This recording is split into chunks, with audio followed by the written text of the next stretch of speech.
Well, I'm happy to introduce our guest speaker today.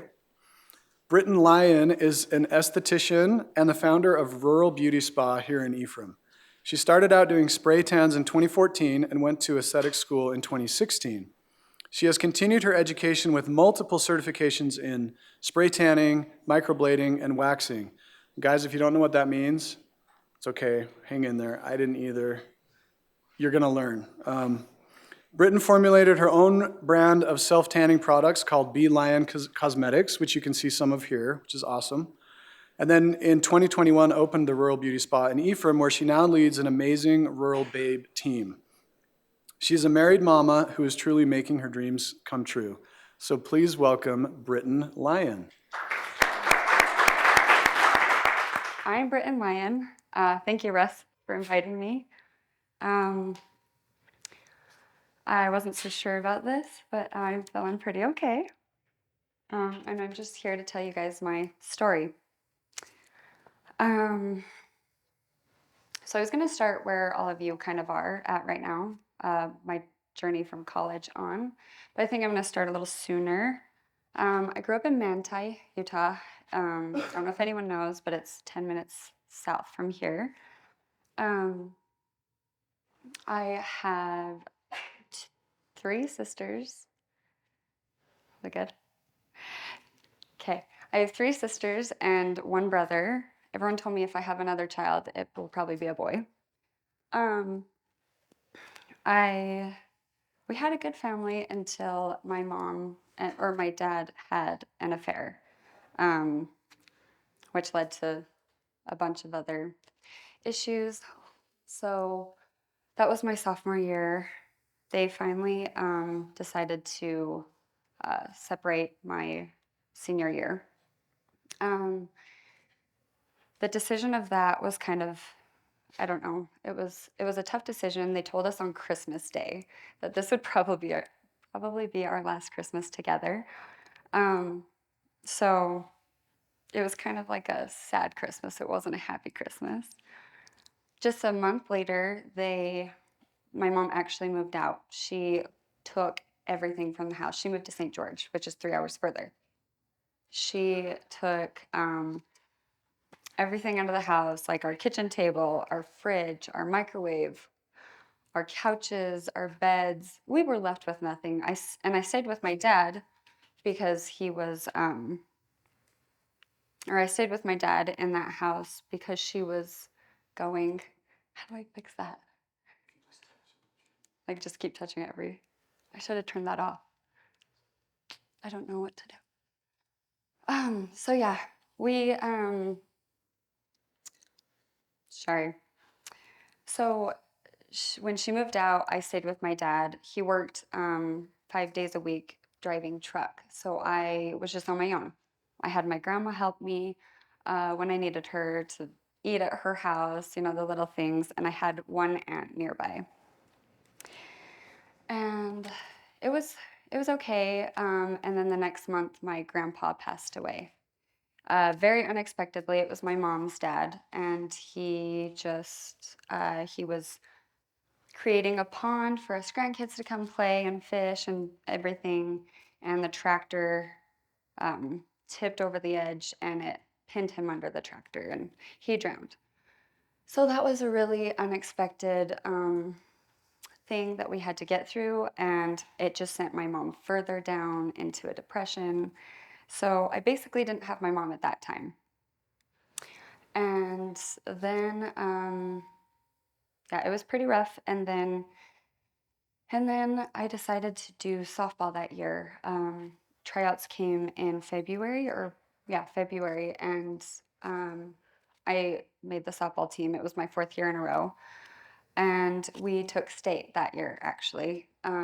Three of us sports took state in the same day. And so that was an exciting thing. I went into the summer super excited, happy, ready to move on to the next chapter of my life. But I look back and it was my loneliest summer I had had because my grandparents, my whole family dynamic was split. My grandparents, one was gone and it was just not the same. all I had was my friends and my dad on the weekends. And so I decided before college, or I decided that I was going to come to Snow College. And with my childhood best friend, with my childhood best friend, we decided to go together. It'd be fun.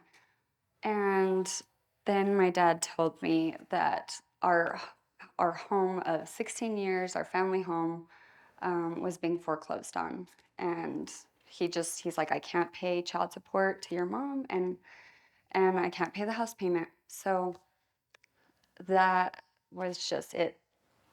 So we were literally moving and packing up everything that my mom had left behind. We were just packing that up and trying to put it in a storage unit, or um, most of it got thrown away. And later I found out all of our home videos were thrown away, and like my yearbooks, they had gotten water damage wherever my dad put the stuff. And all my yearbooks were gone. So I literally had no memory of the past. I had nothing to remember the past by.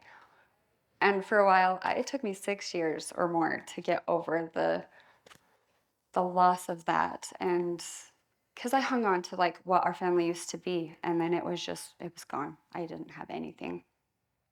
And so that was really hard to get through. And then college came.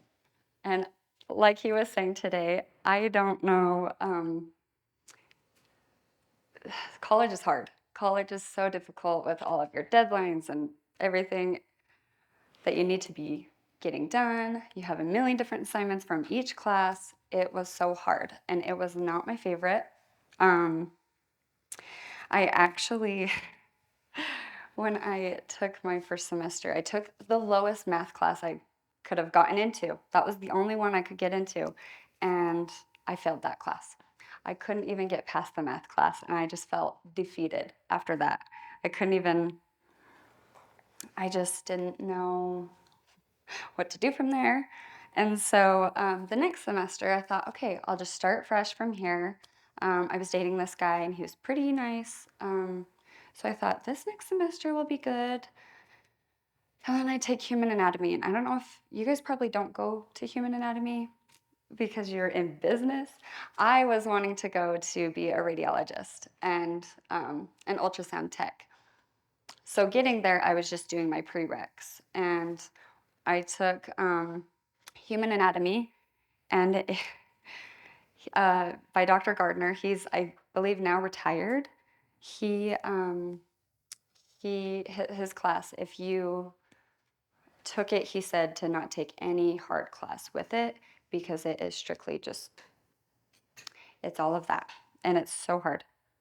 Um, on the first day of human anatomy, he told me, or he told the whole class, if you do get pregnant, then you need to tell me because in the lab there's cadavers and they have formaldehyde all through them, and you can't be breathing that in with your fetus.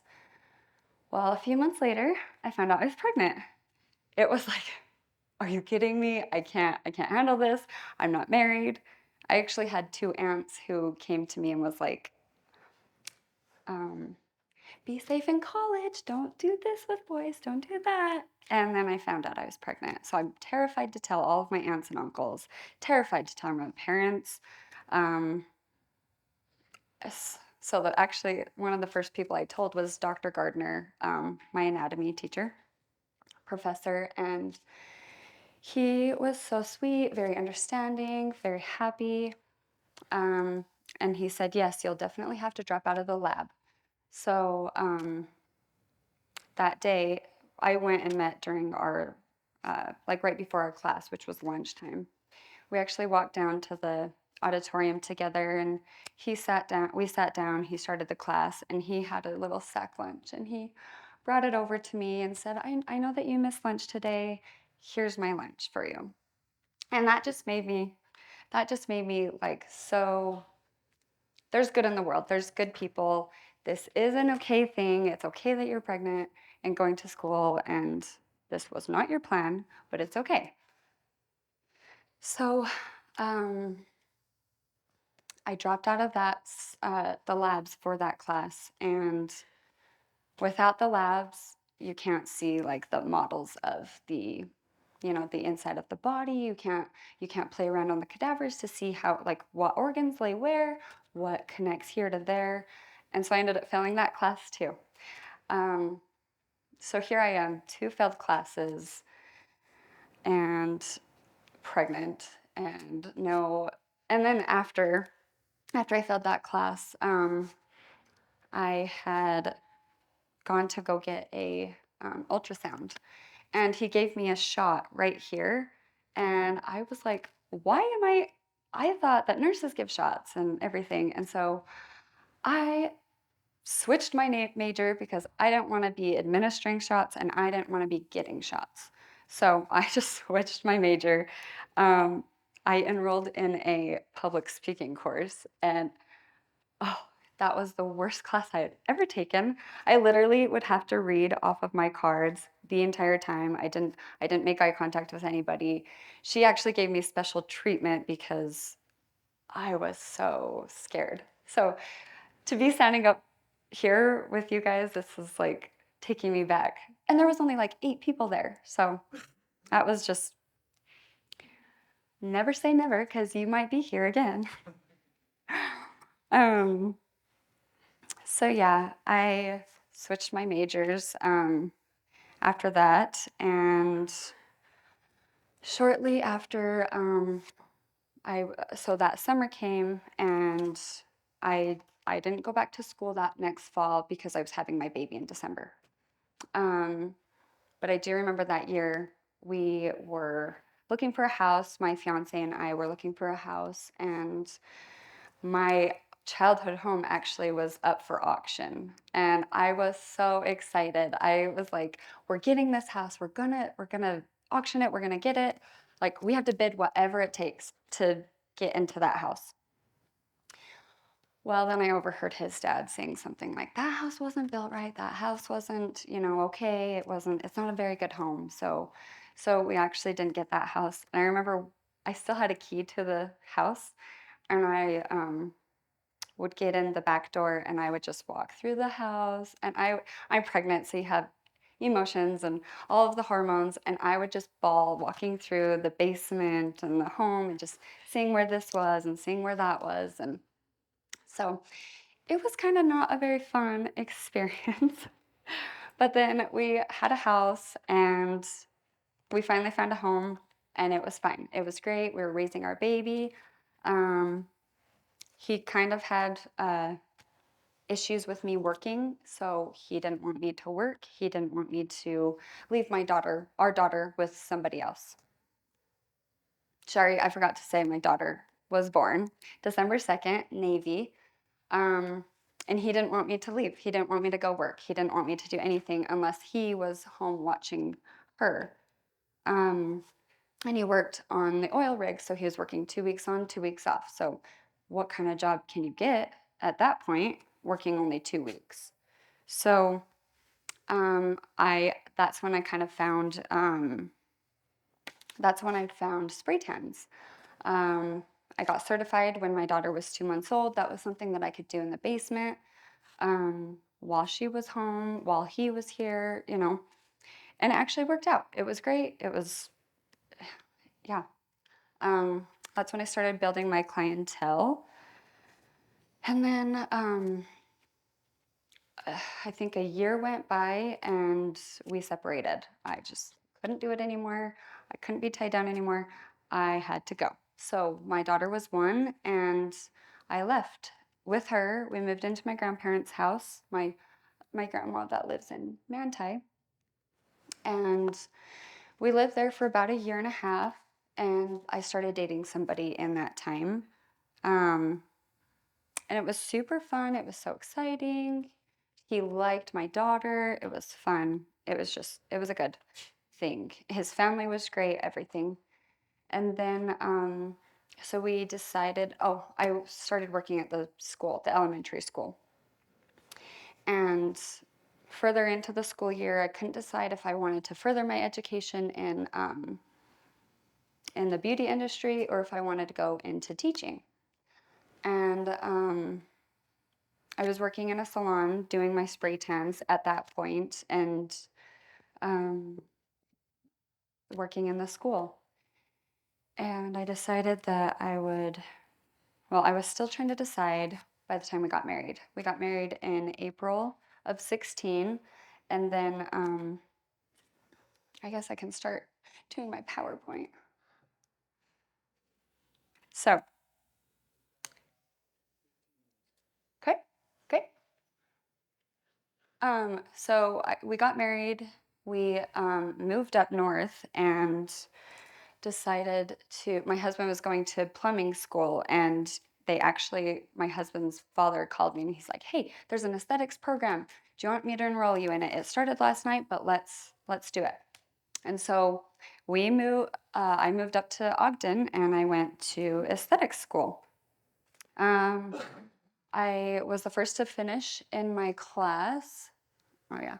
I was the first to finish in my class, and I thought that was so exciting. I had a waxing job right out of school, and um, it was fun. It was great.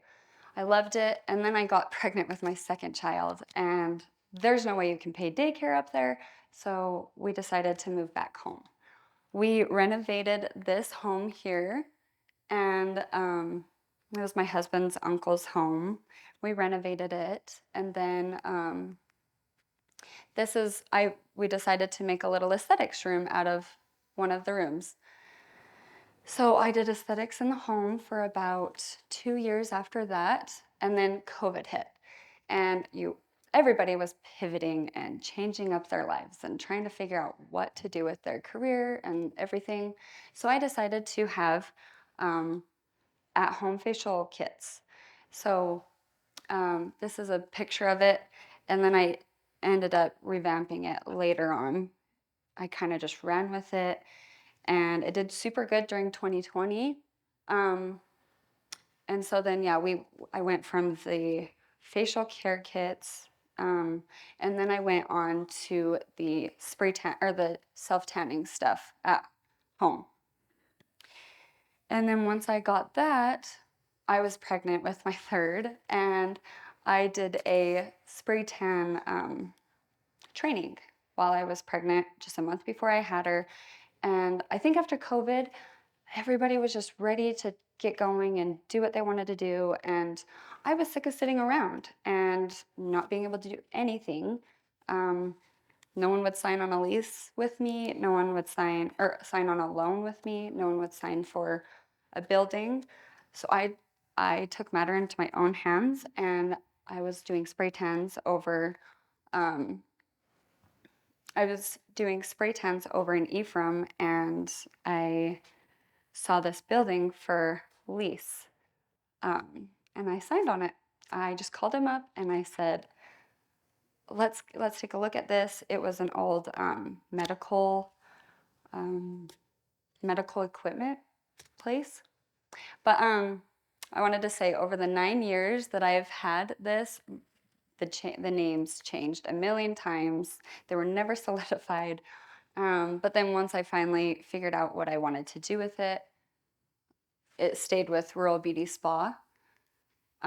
This was the launch of my products. There's a lot of testing out the products, seeing what like worked, what made your skin feel good, if it made it dry, if it made it too oily, whatever.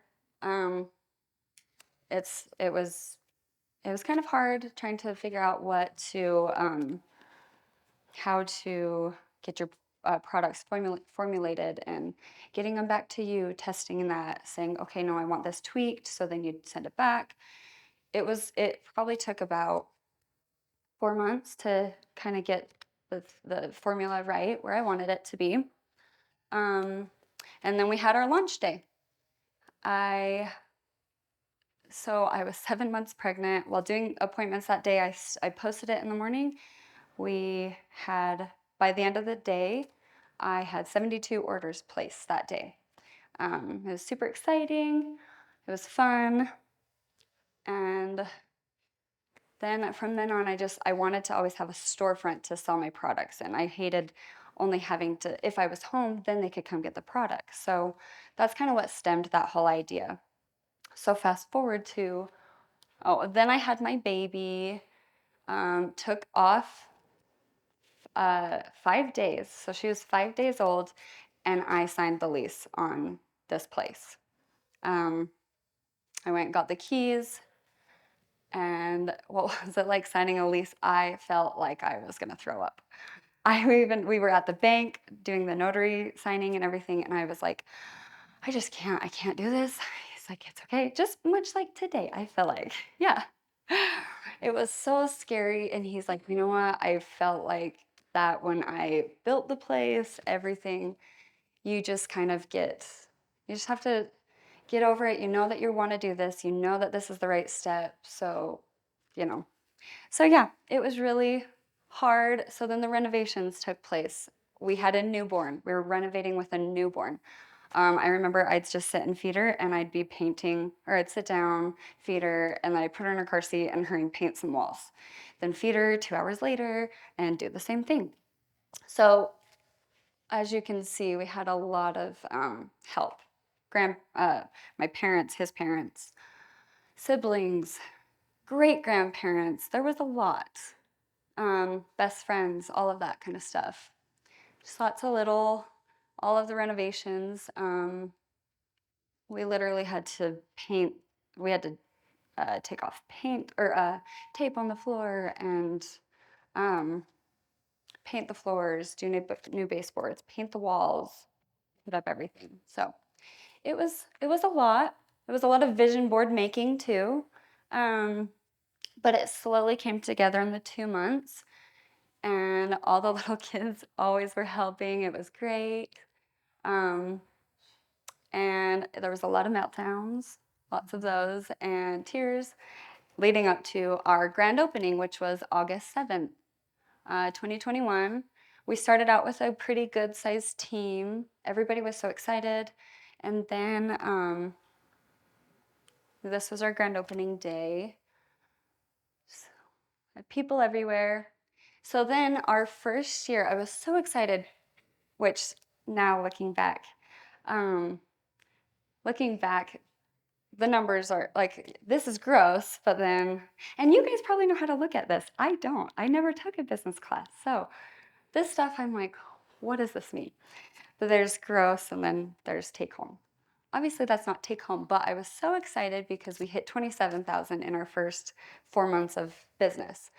And then going into our second year, the total was 120 for that first year. And then going into our third, which is we're still into our third. We just hit our third, I guess, in August, but I'm going from like January to December. Year to date today is we're at 164,000, and we're projected to make or to bring in 238,000, which I'm so excited about. Um, yeah, but then looking back, the first year was so exciting. Everybody was just, they loved it. They were so excited to come in. And then I had to fire somebody.